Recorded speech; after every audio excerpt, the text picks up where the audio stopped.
Hello guys, welcome back to this channel Making Mas Production with me, Shiva and Elisa Anandari. setelah beberapa pekan kita meliburkan diri nih karena ada satu dan lain halnya, akhirnya konten di luar batas bisa lanjut lagi nih guys. Seperti biasa kita membahas tentang hal-hal yang Agak horor ya, mistis. Terus semoga suka sama konten kita gitu. Karena yang pertama bagus reviewnya, cuman banyak liburnya gitu. itu dia. Dan doakan kita supaya Balik konsisten lagi. terus nih. Amin. Jadi hari ini apa nih sih, tentang apa gitu? Warga Depok atau Jakarta biasanya kalau liburan kemana sih kak? Kalau holiday yang terdekat nih? Bogor, Puncak, Bandung. Nah, kayaknya sih cerita ini tuh udah bukan bisa dibilang melegenda sih, karena udah banyak cerita-cerita tentang tempat ini, dan pasti kalian yang lewat sana juga tahulah tempat ini di mana dan bentuknya tuh seperti apa gitu ya. Nanti mungkin bisa ditampilin nama jembatannya nih, karena kita kali ini mau membahas tentang jembatan buntu yang ada di daerah Puncak Cisarua Bogor gitu. Karena itu jembatannya cukup unik sih, karena ada di tengah gitu kan, dan kalau ada kendaraan yang melintas itu kalau dilawan arah di sebelah kanan dari arah Jakarta atau Depok tuh ada di sebelah kanan kan, lewat bawahnya itu. Nah, di situ ternyata menyimpan beberapa kisah nih guys, terutama kisah mistis gitu. Jadi mau baca dulu sedikit tentang jembatan itu ya guys. Jembatan bertuliskan Riung Gunung itu adalah jembatan untuk menuju ke sebuah villa yang ada di atas bukit. Villa tua tersebut dikabarkan merupakan tempat peristirahatan Presiden pertama Indonesia, yaitu Insinyur Soekarno. Jika dilihat dari jalan, memang kamu nggak akan tahu kalau di sana tuh ternyata ada villa gitu. Nah, hal ini karena banyaknya pepohonan yang menutupi sekitaran bukit. Namun, saat kamu telah menjajaki tangga atau kamu udah naik nih di atas tangga itu, nah, kamu itu bakal tahu kalau ternyata di sana tuh ada villa yang megah dan yang masih terawat dengan baik. Nah, di balik jembatan buntu tersebut banyak misteri dan mitos yang beredar. Beberapa paranormal mengatakan jika jembatan Riung Gunung tersebut tidak hanya menyambung pada villa milik Insinyur Soekarno, tapi juga sebagai gerbang gaib untuk menuju ke petilasan Prabu Siliwangi dan pantai selatan. Berbeda dengan paranormal, masyarakat sekitar justru sering merasakan dan melihat berbagai macam penampakan pada jembatan tersebut. Pada malam hari, masyarakat sekitar terkadang melihat rombongan orang yang sedang menaiki tangga putih tersebut dan kemudian menghilang seperti akan menuju ke atas villa. Selain itu, banyak rumor yang mengatakan jika dalam sebuah villa tua tersebut ada sebuah kamar rahasia yang tidak boleh dibuka oleh siapapun kecuali Insinyur Soekarno. Kabar yang beredar dalam kamar tersebut ada sebuah lubang rahasia yang tidak diketahui untuk apa dan seperti apa. Pasalnya, baik penjaga pun tidak diperkenankan untuk membukanya.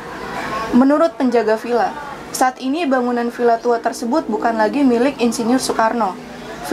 Villa tua tersebut digadang-gadang telah alih kepemilikan kepada orang lain yang penjaganya pun tidak mengetahuinya. Walau telah termakan zaman, hingga saat ini villa tersebut masih terawat dengan cukup baik. Nah, itu dia nih cerita dan biografi dari tempat itu gitu ya. Sekarang mau nanya ke Kak Elisa tentang ya balik lagi ke hal-hal mistis gitu ya. Bener nggak sih cerita yang beredar di masyarakat itu gitu tentang tempat itu? Oke, kita ngebahas yang agak horor. Sebenarnya kalau tadi saya sambil datang ke sana, gue perih banget nih, gue ke sana sampai nerawang gitu ya.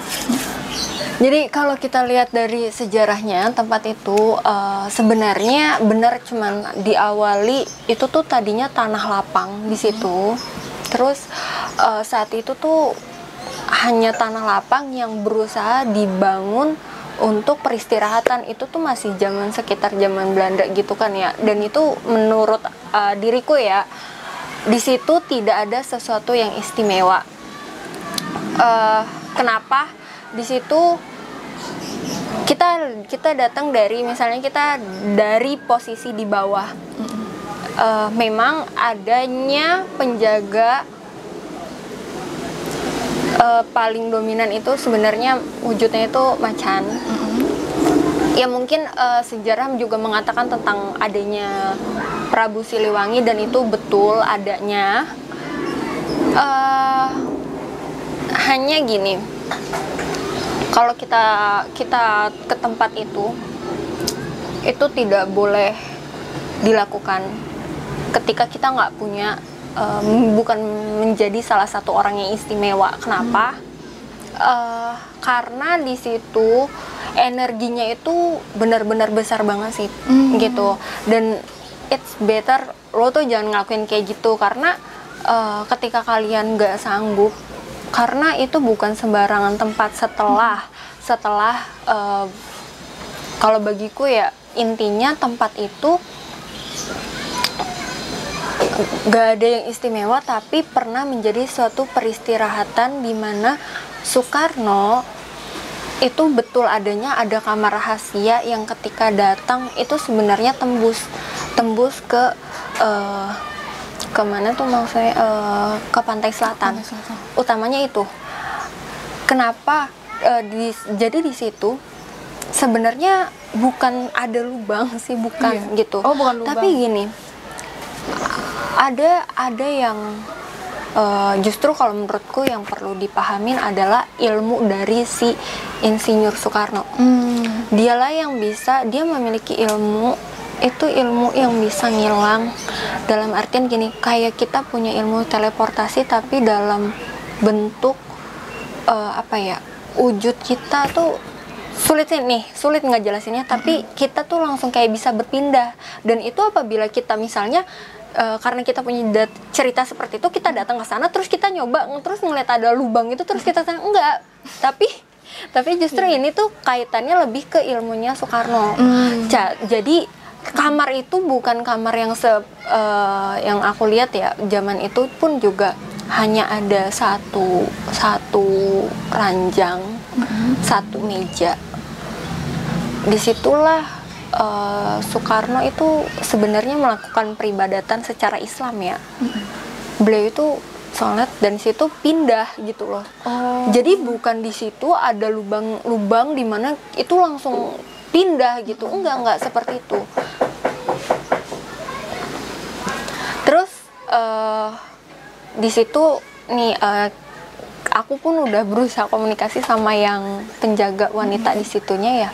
Satu-satunya itu masih pakai.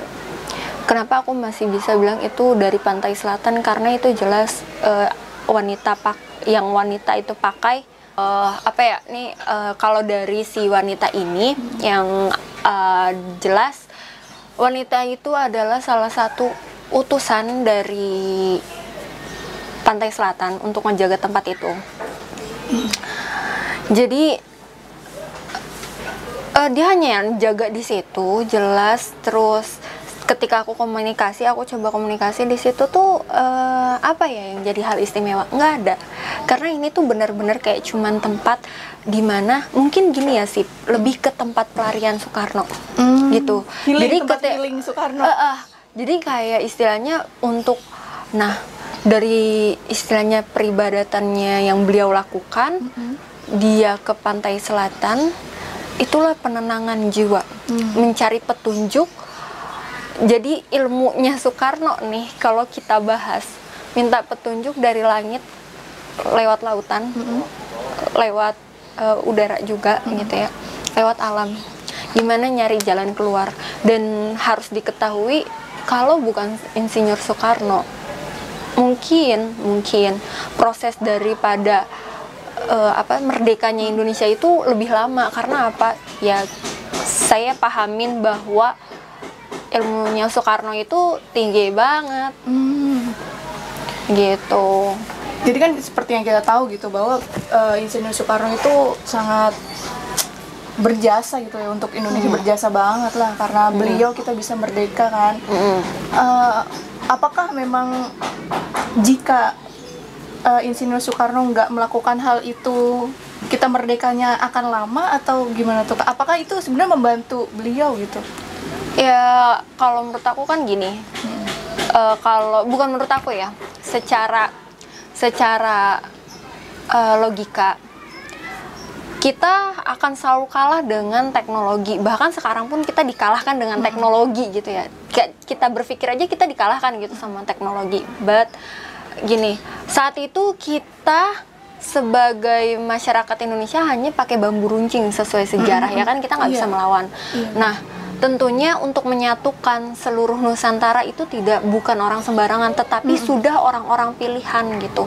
Dan mungkin orang yang sampai saat ini juga sebagai para petinggi, aku nyebutnya para petinggi ya, itu bukan orang-orang sembarangan, yang dimana memang sudah ditakdirkan insya Allah dari Allah juga ya buat memimpin Indonesia. Nah, yang aku sesalin adalah mengapa kepercayaan itu bukan sekedar dari kepercayaan rakyat, tapi juga kepercayaan leluhur ketika mereka titipkan, kenapa harus malah menyengsarakan orang-orang yang harus mereka merdekakan, ngerti nggak sih? Kayak gitu sih. Terus kalau balik lagi ke tempat itu ya, kalau kita mau gali gitu, ya itu cuman ada, maaf, sangat-sangat kelihatan satu jelas macan. Tapi aku pernah ngeliat, maksudnya gini, katanya ada sosok ular besar juga. Mungkin di web itu nggak dijelaskan dan segala macam. Mohon maaf, sampai sejauh ini yang hari ini mungkin ya, aku tidak melihat hal itu ada. Karena pernah ada juga yang membahas hal itu tidak ada. Tapi kalau macan, ya di situ ada dominan 3 yang di depan, 2 terus di depan pintu villa itu ada 1 gitu.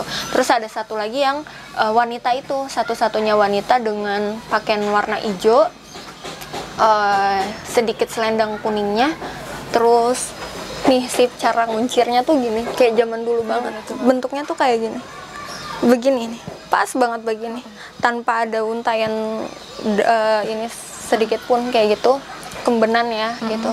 Bawahnya tuh masih, nah itu nggak jelas bawahnya, karena kalau menurut aku, mohon maaf, ini wujudnya bukan manusia, tapi itu kayak semacam jin gitu loh, kayak gitu.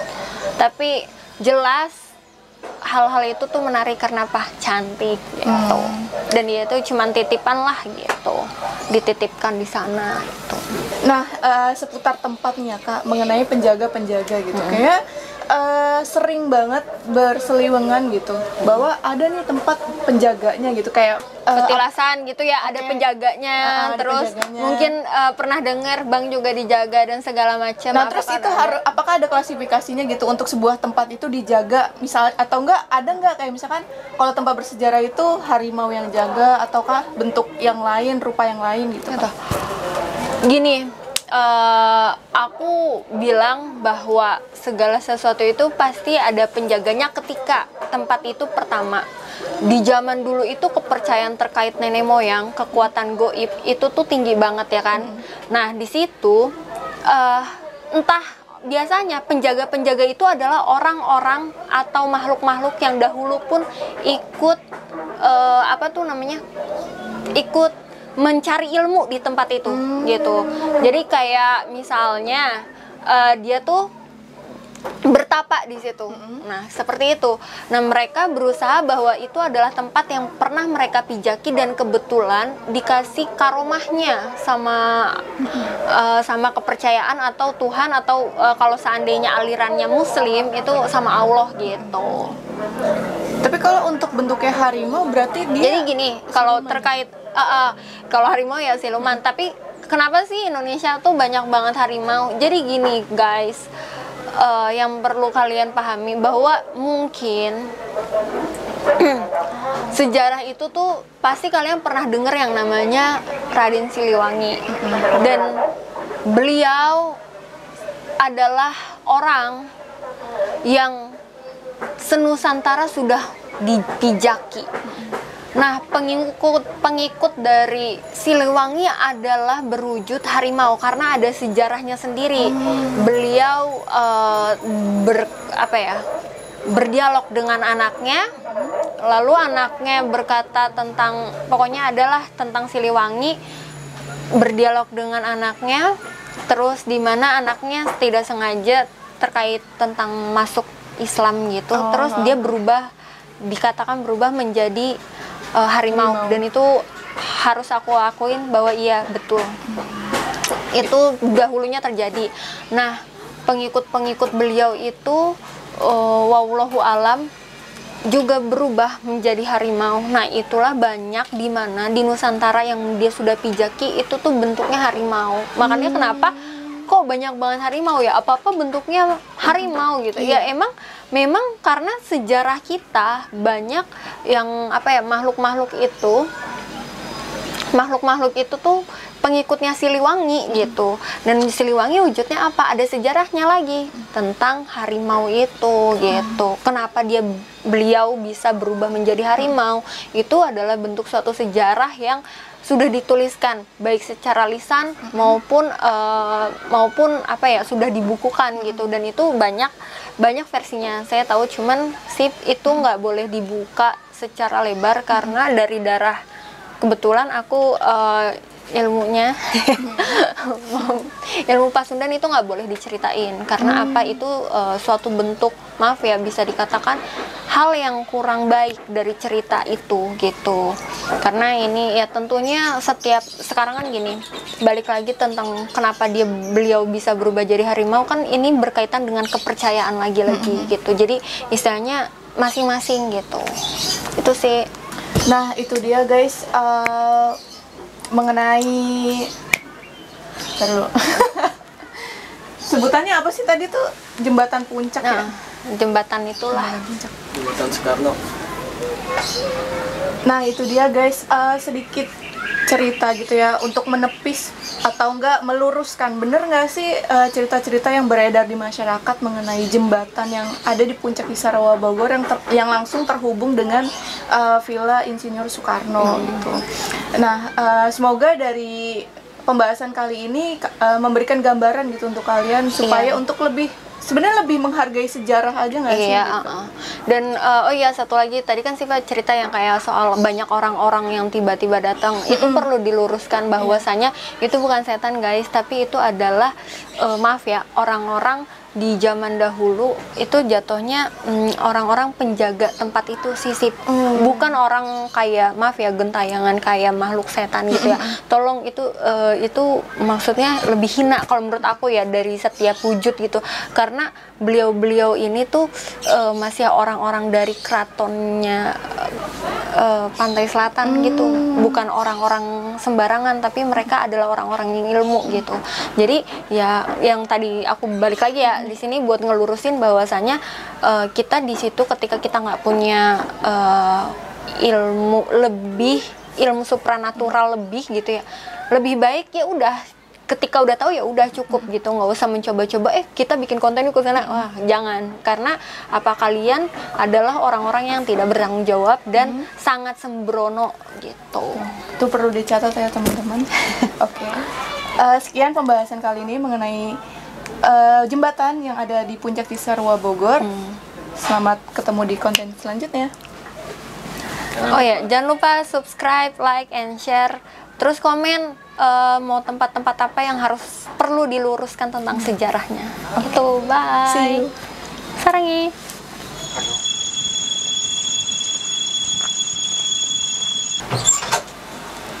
Ada. Si anjing. Kenapa jadi pindah lokasi?